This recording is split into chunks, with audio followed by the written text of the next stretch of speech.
Thanks. I love that Elizabeth talked about dopamine and Charles talked about scale and ridiculousness. So I'm glad we live in a world with all of those.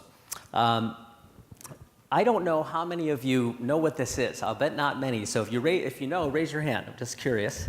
There are a few hands. Okay, this is actually a cryptocurrency. You've probably heard about Bitcoin. You've probably heard about Ethereum. This is a CryptoKitty. So you may not know about CryptoKitties because they just launched in November of 2017, so not that long ago. But like Bitcoin and Ethereum, this digital cat represents a piece of value that is bought, sold, traded. There's many different kinds of cats, and they're bought and sold and traded on an exchange. 3 million transactions since November, $30 to $50 million of value of these cats. This cat was launched about 3 weeks ago. It has a name, Celestial Cyber Dimension. This cat was launched and sold for $140,000 that was donated to a charity. We're in a radically new world of digital communities, digital currencies, and with currencies, obviously, support of charitable causes. As was mentioned, I started my career as a semiconductor chip designer. I became a venture capitalist in 1991.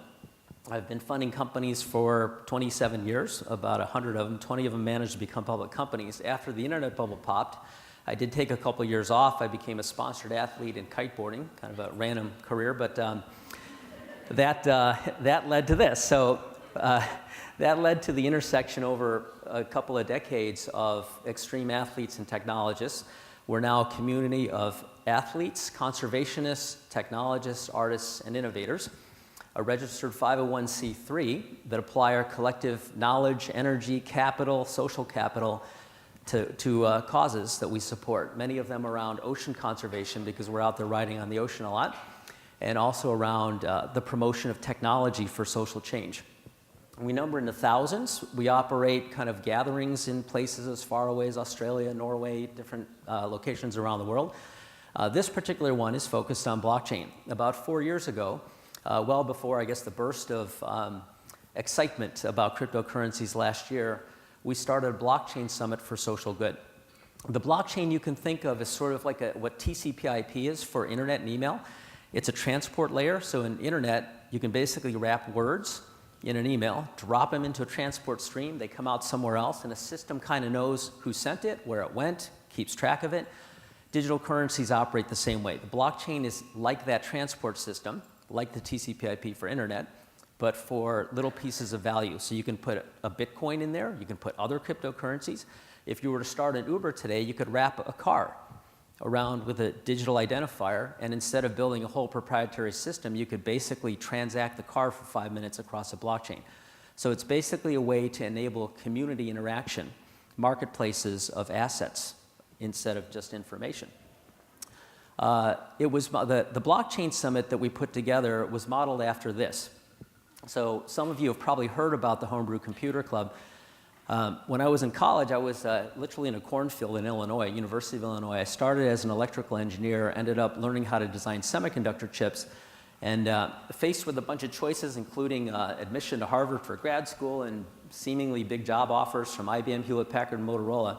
I packed up my little Dodge Colt and I drove for 4 days to get to California to join a startup because I wanted to find other people of like mind to share ideas with. That community was still running at that time, and people that would come to share ideas to get feedback included folks like Bill Gates and Paul Allen and Steve Jobs and Steve Wozniak, some of the guys that started Sun Microsystems, Alan Shugart that started Seagate.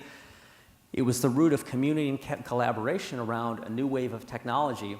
Anytime there's a new wave of technology, it's hard to learn by reading because the information is moving so fast you can't document it quick enough. So you basically have to interact person to person. Thus my journey into Bitcoin. So predating Bitcoin, around 2000, I don't know if any of you live in virtual worlds and you've Second Life. If you remember Second Life, it was kind of this random virtual world. The person that started Second Life was another person that used to kiteboard with me, Philip Rosedale. When Second Life got started, there were a bunch of people milling about in this virtual world with an unstructured environment with nothing to do. And I suggested that we start a currency. So inside Second Life, I have the avatar and have had that since 2001 of Alan Greenspan Gollum, and helped catalyze what became the Linden dollar, and an economy developed over the next few years. And when Bitcoin came out around 2008, 2009, people were telling me, oh, there's this new currency, there's this new currency. So I downloaded the client and I started mining. And a year into it, and I do a lot of my like hacking stuff on holiday weekends. Thanksgiving weekend of 2010, I was looking for community. I couldn't get into my Dodge Colt and drive anywhere because this is the first wave of technology that isn't really Silicon Valley centric. It's really all over the world. So I took to Twitter looking for other people I could learn from. And sure enough, I started to develop kind of a family of connections around the world.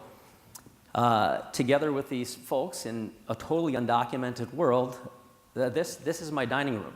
So we started to learn how to mine together and improve, from computers to graphics cards to programming FPGAs.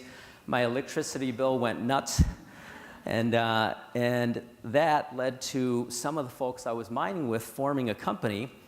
That stuff now looks like this stuff. Let's see, if I click, will it play?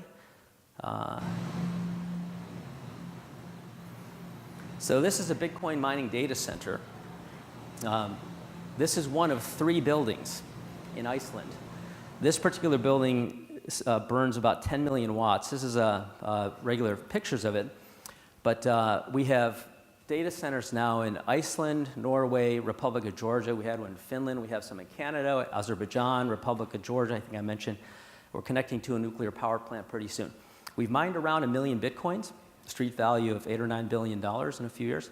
I'm also chairman of Hut 8 Mining, which is the largest publicly listed cryptocurrency mining operation in North America. It's traded on the Toronto Exchange, a backer of CryptoKitties, and I've helped launch 2 other currencies. One is AirSwap, which is a peer-to-peer marketplace for the exchange of digital assets of any kind, and Power Ledger, which is a peer-to-peer exchange mechanism for chunks of electricity.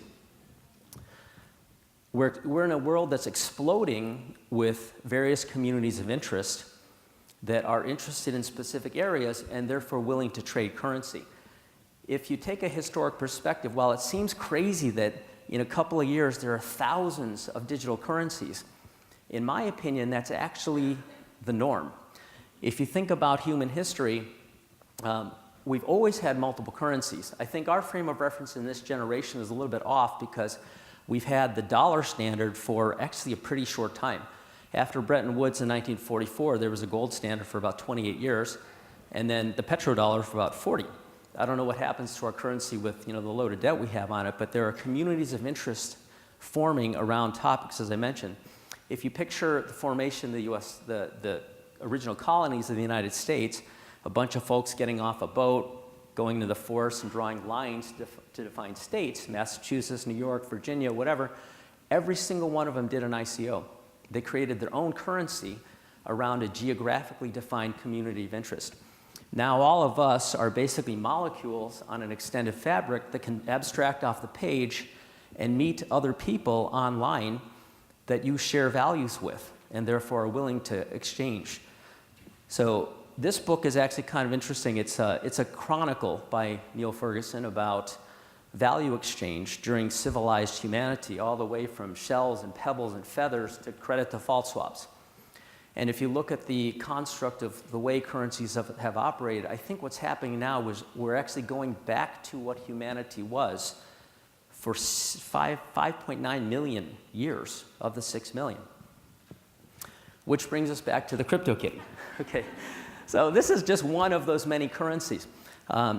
CryptoKitties has been kind enough to create a new digital cat, a unique digital cat for us that we're also going to auction off for our 501c3 sometime later this year.